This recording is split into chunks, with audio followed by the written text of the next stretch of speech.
Assalamualaikum warahmatullahi wabarakatuh. Innal hamdalillah nahmaduhu wa nasta'inuhu wa nastaghfiruh wa na'udzu billahi min syururi anfusina wa min sayyiati a'malina. May yahdihillahu fala mudilla lahu wa may yudlil fala hadiyalah. Asyhadu an la ilaha illallah wahdahu la syarikalah wa asyhadu anna Muhammadan abduhu wa rasuluhu la nabiyya ba'dah. Allahumma salli wa sallim ala nabiyyina Muhammadin wa ala alihi wa ashabihi wa man tabi'ahum bi ihsanin ila yaumiddin. Amma ba'du. Alhamdulillah, jamaah yang dimuliakan oleh Allah Subhanahu wa taala, bersyukur kita kepada Allah Subhanahu wa taala pada kesempatan ini kita masih bisa duduk di majelis ilmu ini di dalam bulan Sya'ban ini, dan Nabi mengingatkan kepada kita tentang bulan Sya'ban, yakni Nabi menyifatinya dengan mengatakan zalika syahrun yaghfilun nasu anhu. Bulan Sya'ban itu adalah bulan yang banyak dilalaikan oleh manusia. Jadi kadang manusia lupa untuk memaksimalkan ibadah di bulan Sya'ban. Padahal sangat baik sekali kita memaksimalkan ibadah di bulan Sya'ban ini, mengingat ya persiapan kita untuk tibanya bulan Ramadan. Salawat dan salam semoga senantiasa dilimpah curahkan kepada Nabi kita Nabi Muhammad sallallahu alaihi wasallam, keluarga, sahabat dan pengikut-pengikut beliau, umat-umat beliau yang tetap istiqamah, dan semoga kita termasuk di antara umat-umat beliau yang istiqamah tersebut. Jamaah yang dimuliakan oleh Allah Subhanahu wa taala, sebagaimana kita sampaikan pekan yang lalu, insyaallah pekan ini dan beberapa pekan ke depan selama di bulan Sya'ban ini sebelum tibanya bulan Ramadan, kita akan membahas hal-hal yang berkaitan dengan puasa dan juga bulan Ramadan. Jika di beberapa tempat yang lain saya membahas tentang fikih puasa, maka malam ini saya akan membahas tentang tafsir atau tadabbur ayat-ayat puasa. Sebagaimana kita ketahui, perintah untuk melaksanakan puasa di bulan Ramadan ini di dalam Al-Quran itu disebutkan,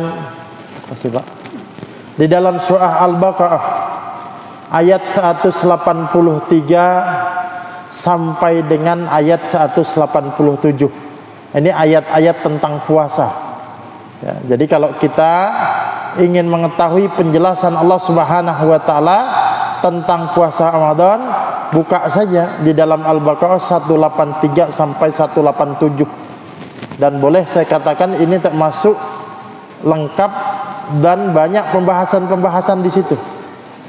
Ya.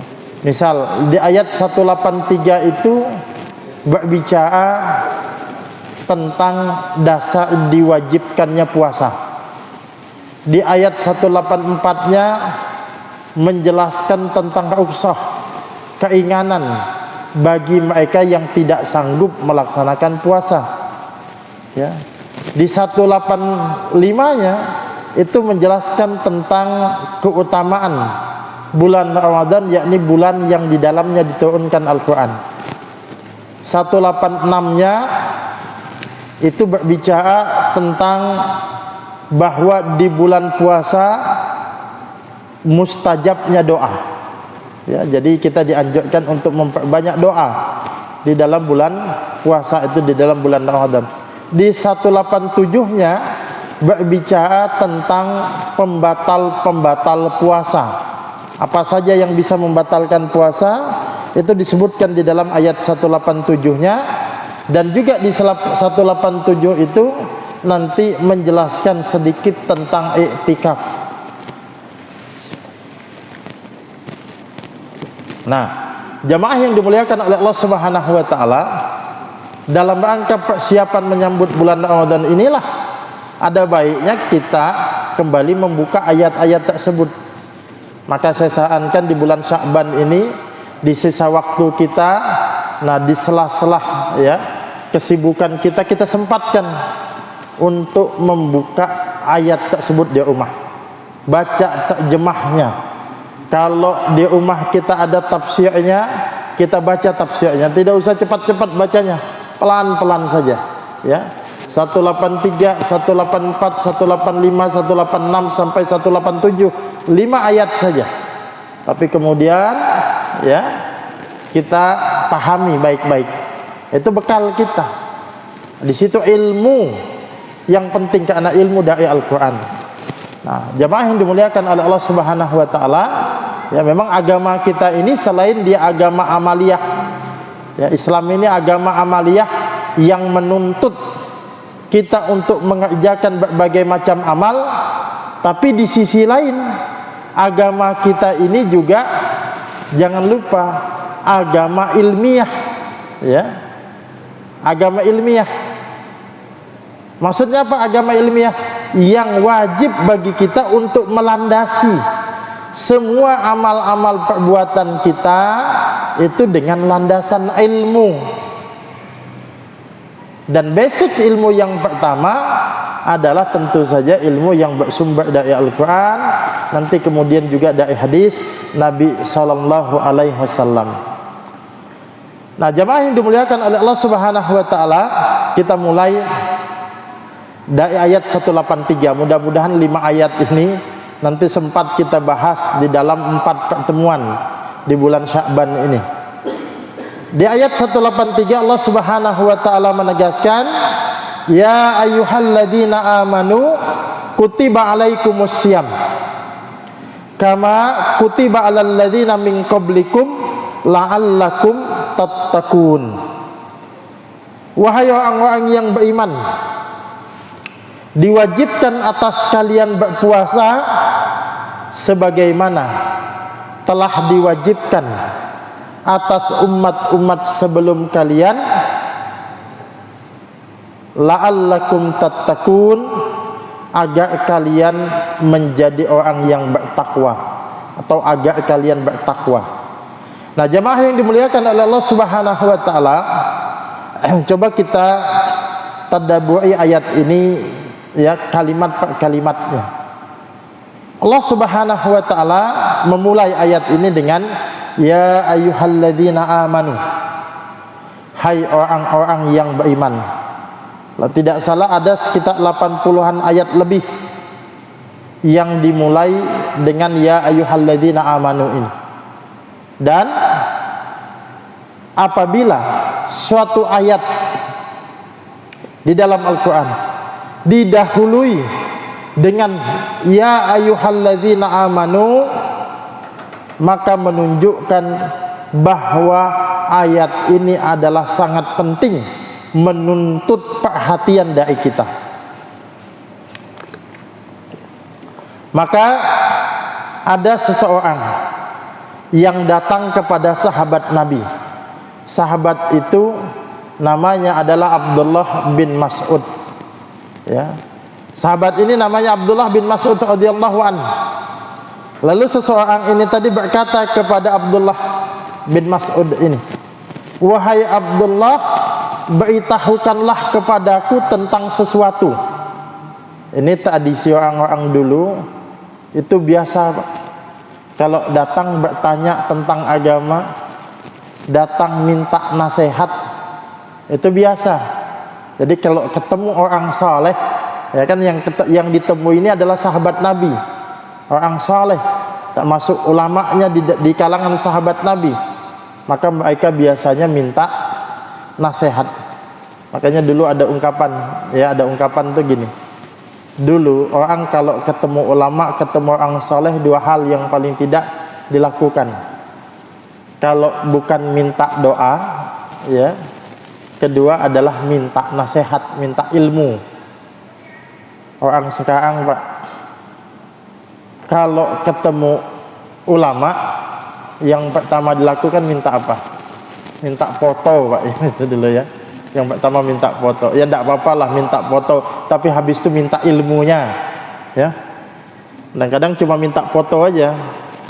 Ya, habis itu ilmunya enggak diperhatikan. Nah, kemudian dia berkata kepada Abdullah bin Mas'ud ini tadi, "Wahai Abdullah, beritahukanlah kepadaku tentang sesuatu." Lalu Abdullah bin Mas'ud mengatakan, apabila engkau mendengar ayat ya firman Allah Subhanahu wa taala yang diawali dengan ya ayyuhalladzina amanu, pasanglah telingamu, pasanglah pendengaranmu baik-baik, sebab setelah ayat itu hanya ada dua kemungkinan. Kalau bukan perintah Allah Subhanahu wa taala yang diperintahkan kepadamu, yang itu bermanfaat bagimu, maka pasti dia adalah larangan yang kamu dilarang baginya, dan larangan itu tentu saja juga ada hikmahnya di balik itu. Jadi apa yang dikatakan oleh Ibnu Mas'ud ini, kalau ada ayat ya ayyuhalladzina amanu, itu harusnya kita lebih perhatian, lebih fokus, karena ini bukan ayat yang biasa. Biasanya memang ayat-ayat yang mengandung hukum. Kalau bukan perintah, maka ayat itu adalah berisi larangan-larangan. Nah, jadi begitu juga ayat yang sedang kita bahas ini, itu dimulai dengan ya ayyuhalladzina amanu, wahai orang-orang yang beriman. Ya, artinya kita juga hendaknya harusnya memperhatikan ayat ini. Dan ayat ini, kalimat ya ayyuhalladzina amanu ini sekaligus menegaskan bahwa siapa saja yang di dalam hatinya ada keimanan kepada Allah Subhanahu wa taala wajib menyambut panggilan ayat ini. Ya. Yang dulu saya sering mengumpamakan itu, hampir setiap Ramadan saya umpamakan. Kenapa? Karena kita melihat ada orang yang mengaku sebagai orang beriman, tapi begitu mudahnya dia meninggalkan puasa. Banyak juga ya yang meninggalkan puasa dengan berbagai macam alasan. Atau ada juga yang puasanya di awal dan di akhir, Pak. Ya, orang bilang puasa kayak gendang gitu ya. Di awalnya puasa, habis itu nggak puasa, akhir nanti puasa. Ya, Lebaran ikut dia, dia padahal tidak puasa. Padahal kalau kita mengaku beriman, maka bukti keimanan kita itu ya menyambut panggilan Allah Subhanahu wa taala. Ada sebuah ilustrasi, ini saya ulang-ulang hampir setiap tahun ya. Kita ulang. Kalau seandainya di depan rumah kita itu lewat dua penjual buah, sebut saja misalnya penjual mangga dan penjual pepaya, masing-masing menjajakkan dagangannya. Lalu kita panggil salah satunya, kita katakan mangga, maka sudah barang tentu yang penjual mangga tadi akan singgah. Kenapa? Karena memang dia yang dipanggil. Dan jangan tanya kenapa yang penjual pepaya lewat saja, karena memang bukan dia yang dipanggil. Begitu juga ketika Allah Subhanahu wa taala memanggil, ya ayyuhalladzina amanu kutiba alaikumusiyam, wahai orang-orang yang beriman telah diwajibkan atas kalian berpuasa, maka sudah barang tentu orang beriman akan menyambut panggilan itu dan melaksanakan ibadah puasa. Dan jangan tanya kenapa orang kafir enggak puasa, karena memang bukan mereka yang dipanggil. Ya. Nah, yang aneh itu, jamaah yang dimuliakan oleh Allah Subhanahu wa taala, yang aneh itu adalah ya, kalau ada orang tadi ngaku-ngaku teriak-teriak jualan mangga, begitu kita panggil gak mau datang, padahal dia mendengar panggilan kita. Dia tahu kita memanggil, kita panggil kok gak mau datang, padahal dia juga yang tadi teriak-teriak jualan mangga. kita akan bilang, orang ini serius nggak sih jualan mangga? Jangan-jangan cuma main-main aja, jangan-jangan cuma tipu-tipu saja mau jualan mangga, padahal sebenarnya nggak jualan. Maka begitu pula lah yang aneh itu adalah kalau ada orang mengaku kami beriman, mengaku dia Islam, ketika Allah panggil dia, hai orang beriman, dia nggak mau datang. Kita juga nanya, ini orang serius nggak beriman sih? Ya, jangan-jangan cuma main-main aja dia beriman nih. Jangan-jangan cuma ngaku-ngaku saja dia beriman. Jangan-jangan cuma tipu-tipu saja dia beriman. Persis seperti penjual mangga tadi, ngaku penjual mangga, dipanggil nggak datang. Ini mengaku orang beriman, dipanggil Allah nggak datang. Dan kondisi semacam ini sebenarnya sudah diingatkan oleh Allah Subhanahu wa taala di dalam surah Al-Baqarah ayat yang ke-8. Ya. Di situ dikatakan wa minan nas, dan di antara manusia itu, ya, may yaqulu amanna billahi, ada mereka yang mengaku beriman kepada Allah, wal yaumil akhir, dan hari kemudian, wa ma hum bimu'minin, tapi kata Allah mereka bukanlah orang yang beriman. Kenapa? Karena imannya itu sebatas pengakuan saja, tidak dibuktikan dengan ketundukan dan kepatuhan kepada Allah Subhanahu wa taala. Maka sekali lagi pada poin yang pertama ini, ya ayyuhalladzina amanu, menuntut siapapun yang ada secuil keimanan di dalam hatinya, maka wajib untuk menyambut panggilan Allah Subhanahu wa taala ini. Dan sebelum tibanya bulan Ramadan, kita mesti persiapkan keimanan kita, karena keimanan ini laksana energi yang akan memberikan kekuatan bagi kita untuk menjalani rangkaian ibadah Ramadan. Maka ini bulan Sya'ban, ya, kesempatan kita untuk mengecas iman kita. Kita cas dulu iman kita ini, sehingga apa? Menjelang masuknya bulan Ramadan batai kita full. Jangan sampai nanti batai kita ngedrop, ya, belum sampai setengah baru 10 hari pertama dah KO, Pak. Awal-awalnya sih semangat, ya, awal-awalnya semangat, tapi begitu masuk pertengahan, ya, mulai sudah.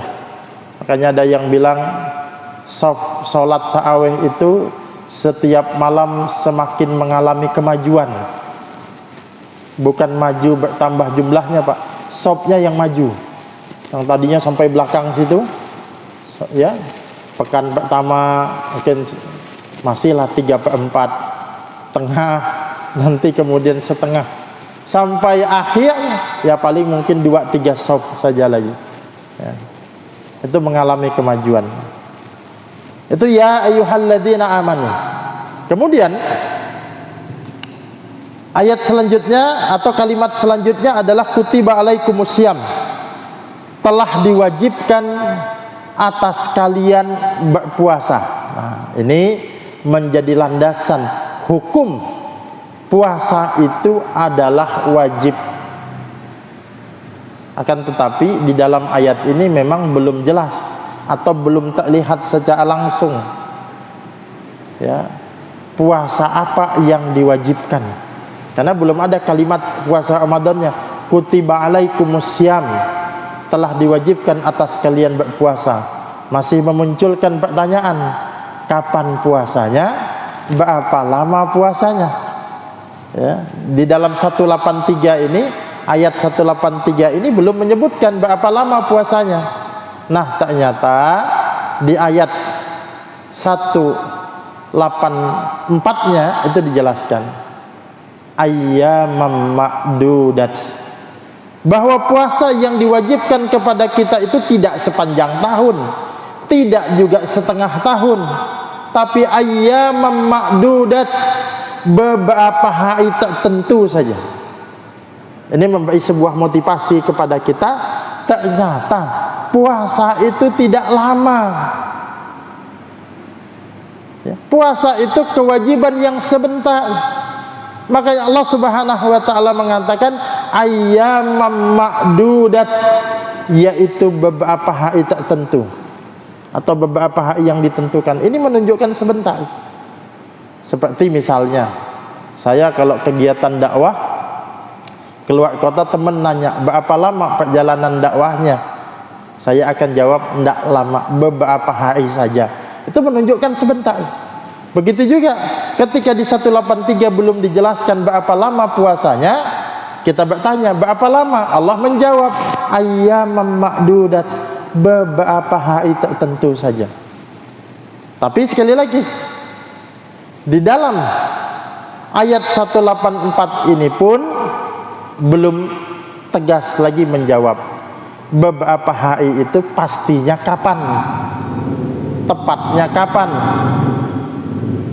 Nah, di 185-nya baru dijelaskan syahrul Ramadan, bulan diwajibkannya puasa oleh Allah Subhanahu wa taala adalah bulan Ramadan yang jumlahnya 29 atau 30 hari. Bisa bayangkan dari 360 hari kurang lebih ya, ternyata kita cuma diperintahkan untuk berpuasa itu lamanya 29 atau 30 hari saja. Dari 12 bulan dalam 1 tahun yang diwajibkan puasa kepada kita hanya 1 bulan saja. Makanya ini kewajiban yang sebentar. Nah, sehingga dengan demikian kutiba alaikumusiyam, telah diwajibkan atas kalian berpuasa itu. Kalau kita tanya puasa apa? Puasa Ramadan. Karena puasa itu jamaah yang dimuliakan oleh Allah Subhanahu wa taala ada beberapa jenis juga. Kalau ditinjau dari segi hukumnya kan ada 2, ada puasa wajib, ada puasa sunnah. Puasa wajib itu juga ada 2 lagi. Ada puasa Ramadan dan ada puasa nazar. Yang bernazar untuk melakukan sesuatu, maka dia ya apabila tercapai nazarnya itu wajib puasa. Ada juga puasa sunnah. Puasa sunnah itu pun nanti ada beberapa jenis. Ada puasa sunnah yang sifatnya harian, yakni puasa Daud. Puasa Daud itu sehari berpuasa, sehari berbuka.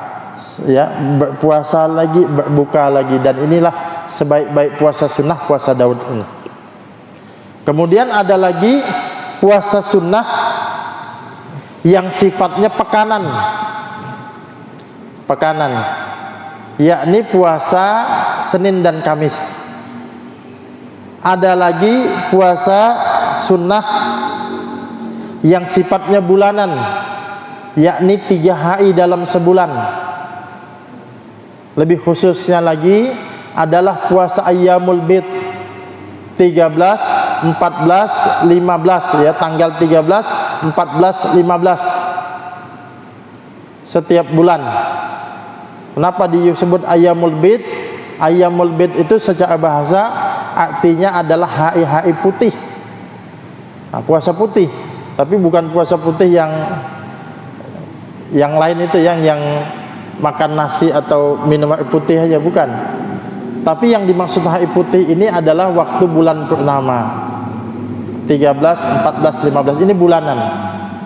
Ada juga lagi puasa sunnah yang sifatnya tahunan, adanya cuma periodenya tahunan saja. Misalnya puasa 6 hari di bulan Syawal, nah, itu hanya ada di bulan Syawal saja, setahun sekali. Atau puasa di bulan Zulhijjah, khususnya puasa Arafah tanggal 9 Zulhijjah. Bulan Muharram ada puasa Asyura tanggal 10 Muharram, ini sifatnya tahunan. Nah, yang diwajibkan di sini adalah puasa Ramadan. Ya, puasa yang diwajibkan oleh Allah Subhanahu wa taala adalah puasa yang dilaksanakan di bulan Ramadan. Nah, lalu muncul pertanyaan kita, mengapa Allah Subhanahu wa taala memilih bulan Ramadan sebagai bulan diwajibkannya puasa? Ya. Tidak ya bulan-bulan yang lain, padahal kan dalam 1 tahun itu ada 12 bulan. Tapi mengapa Allah Subhanahu wa taala memilih bulan Ramadan sebagai bulan diwajibkannya puasa. Nah, itu dijawab oleh Allah Subhanahu wa taala di dalam surah Al-Baqarah juga lanjutannya tadi. Syahrul Ramadan alladzi unzila fihil Qur'an. Bulan Ramadan, bulan yang di dalamnya diturunkan Al-Qur'an. Kenapa Allah Subhanahu wa taala memilih bulan Ramadan? Karena bulan Ramadan itu bulan istimewa. Di mana letak keistimewaannya?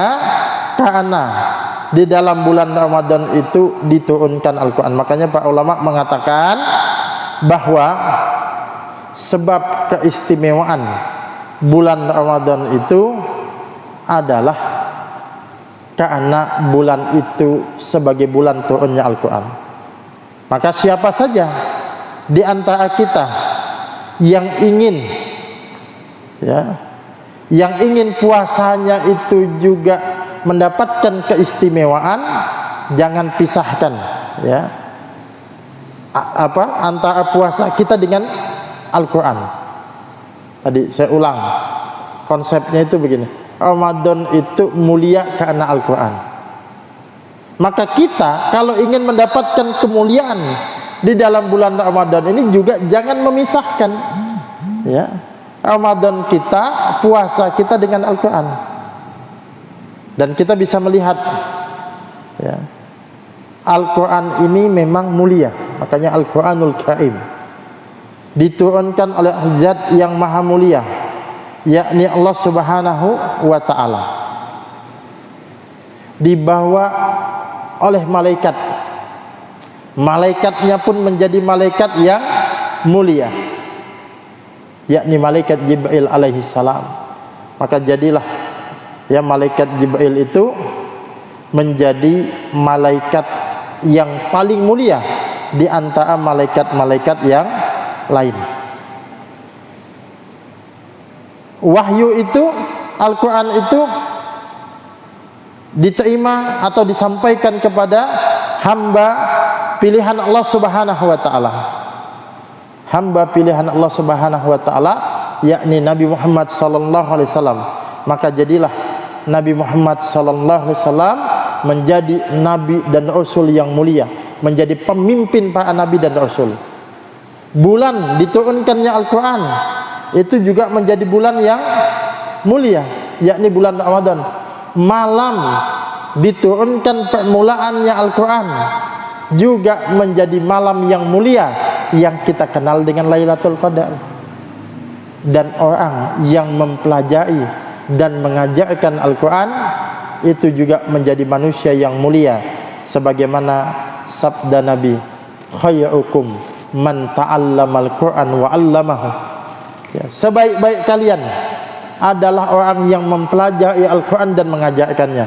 Maka pilihan kita cuma dua jamaah, kalau bukan mengajarkan Al-Quran atau kita menjadi orang yang belajar Al-Quran. Jadi segala sesuatu yang melekat dengan Al-Quran, maka sesuatu itu pun menjadi mulia. Tak masuk bulan Ramadan. Bulan Ramadan menjadi bulan yang mulia. Nah, maka kita kalau ingin mendapatkan kemuliaan juga jangan pisahkan Ramadan kita dengan Al-Quran. Ya ayyuhalladzina amanu kutiba alaikumusiyam. Telah diwajibkan atas kalian berpuasa. Jadi hukum puasa Ramadan ini wajib. Bahkan bukan sebatas kewajiban biasa. Puasa Ramadan ini merupakan kewajiban yang termasuk dari salah satu dari rukun Islam yang 5. Bunyal Islamu ala khamsin. Dibangun, kata Nabi, Islam itu di atas 5 tiang penyangga, di atas 5 hal. Syahadati alla ilaha illallah wa anna muhammadan rasulullah. Penyangga yang pertama itu adalah 2 kalimat syahadat. Wa iqamis salah, mendirikan salat. Wa ita'iz zakah, yang ketiga menunaikan zakat. Wa saumi Ramadan, yang keempat berpuasa di bulan Ramadan. Wa hajjil baiti, dan haji ke Baitullah yang kelima. Artinya ini bukan kewajiban biasa, tapi kewajiban yang masuk dalam rukun Islam. Maka jamaah yang dimuliakan oleh Allah Subhanahu wa taala, meninggalkan puasa Ramadan ini merupakan dosa besar. Ya, kayaknya tadi saya katakan ada orang yang kadang menganggap enteng, padahal ini dosa besar karena kewajiban yang termasuk rukun Islam. Kita katakan meninggalkan puasa Ramadan ya, dengan sengaja tanpa ada rukhsah, tanpa ada alasan yang dibenarkan, maka itu dosanya lebih besar daripada dosa zina, lebih besar daripada dosa minum khamar, dosa judi minum khamar, berzina itu dosa besar. Tapi meninggalkan puasa dengan sengaja itu lebih besar lagi, karena dia masuk rukun Islam. Itu meninggalkannya. Kalau mengingkari kewajiban puasanya, artinya dia menolak, tidak percaya dengan kewajiban puasa itu, berarti dia mengingkari rukun Islam. Kalau dia mengingkari rukun Islam, bisa sebab batal keimanannya, bisa jatuh di dalam kekafiran. Ya, karena ini rukun Islam. Nah, kemudian Allah Subhanahu wa taala juga menyatakan, kutiba alaikumusiyam kama kutiba alal ladzina min qablikum, sebagaimana telah diwajibkan atas umat-umat sebelum kalian. Bagaimana sih ya puasanya umat-umat sebelumnya itu? Jadi begini, umat sebelum kita, yakni kalangan ahli kitab. Siapa ahli kitab itu? Yahudi dan Nasrani. Itu juga ada syariat puasa mereka. Jadi sama-sama diwajibkan puasa. Tapi nanti ada yang berbeda antara puasa kita dengan puasa mereka. Di mana letak perbedaannya? Kata Nabi dalam salah satu hadis yang riwayat Imam Muslim, faslu ma baina siyamina wa siyami ahlil kitab aqlatas sahr. Kata Nabi, perbedaan antara puasa kita dengan puasanya ahli kitab terletak pada makan sahur. Ya. Jadi kalau orang ahli kitab dulu puasanya tidak ada makan sahurnya. Gimana caranya? Mereka malam begini, itu kalau sudah tak tidur, itu dah mulai puasa, bangun tidak ada syariat makan sahur lagi. Ya. Sedangkan kita ada. Makanya ini yang menjadi pembeda. Makanya Nabi mengatakan, sahurlah kalian, fa inna fi sahwi barakah, karena sesungguhnya di dalam sahur itu ada keberkahan. Ya, jadi jangan justru kemudian kita banggakan. Kadang ada orang tuh, wah aku hebat, aku kuat, puasa ndak pakai sahur. Ya, justru dia tuh meninggalkan sunnah. Orang meninggalkan sunnah kok bangga gitu ya. Nah, justru kita, ini bukan persoalan kita tahan atau tidak tahan, tapi ini persoalan menjalankan sunnah, dan Nabi mengatakan ada keberkahannya. Ya. Dan yang namanya sahur, ya, sahur itu kan aslinya adalah waktu menjelang tibanya waktu subuh. Jadi sahur itu ya idealnya mendekati waktu subuh, mungkin jam 4, atau kalau azannya jam 5 malah bagus setengah 5. Batas akhirnya itu berhenti, jarak interval ya antara berhenti makan sahur dengan azan subuh itu, kata para sahabat Nabi itu jaraknya sekitar 50-an ayat, bacaan 50-an ayat. Nah kalau sekarang mungkin 10 menitan lah ya, sekitar kurang lebih 10 menit. Nah, jadi sebenarnya ditetapkannya waktu imsak itu sudah tepat. Yang perlu diluruskan itu tinggal pemahamannya. Jadi kalau ditetapkan waktu imsak 10 menit sebelum azan subuh itu jarak ideal berhenti kita makan minum ya sebelum tibanya waktu subuh. Tapi bukan berarti tidak boleh sama sekali. Seandainya ada pengumuman imsak di masjid, kan masih 10 menit, masih sempat kita untuk minum. Tapi kalau sudah azan tidak boleh. Idealnya begitu. Nah ini sama-sama diwajibkan puasa, tapi yang berbeda adalah syariat makan sahur. Nah, kemudian Allah tutup ayat ini dengan mengatakan la'allakum tattaqun, semoga kalian bertakwa. Artinya apa? Puasa itu punya tujuan. Tujuannya bukan semata-mata menahan lapar dan dahaga saja, tapi membentuk pribadi-pribadi takwa. Makanya Nabi mengatakan, betapa banyak orang berpuasa tapi tidak mendapatkan apa-apa, hanya lapar dan dahaga saja. Sebab apa? Dia tidak meninggalkan perbuatan-perbuatan keji, perkataan-perkataan keji. Nah, jadi harusnya puasa itu melatih kita untuk membentuk menjadi pribadi takwa. Nanti bagaimana caranya melatih diri kita menjadi pribadi takwa, insyaallah pada pertemuan-pertemuan akan datang akan kita bahas. Ini kurang lebih ayat 183. Kalau kita uraikan semua tentu banyak sisi-sisi yang lain, karena memang samudra ilmu, lautan ilmu dari Al-Quran itu tidak cukup lisan kita untuk menjelaskannya karena begitu luasnya. Nah, mudah-mudahan ada manfaatnya. Kita tutup dengan doa penutup majelis. Subhanakallahumma wa bihamdika asyhadu an la ilaha illa anta astaghfiruka wa atubu ilaik. Sekian, assalamualaikum warahmatullahi wabarakatuh. Bergabunglah bersama gerakan Infak Peduli Dakwah. Hanya dengan mendonasikan dana Anda sebesar Rp50.000 setiap bulan, berarti Anda telah membantu syiar dakwah Islam hingga ke berbagai wilayah pedalaman Kalimantan Timur. Karena dakwah tak harus ceramah. Kirim SMS atau WA Anda, ketik GIB Dakwah, kirim ke 0811 586 1331.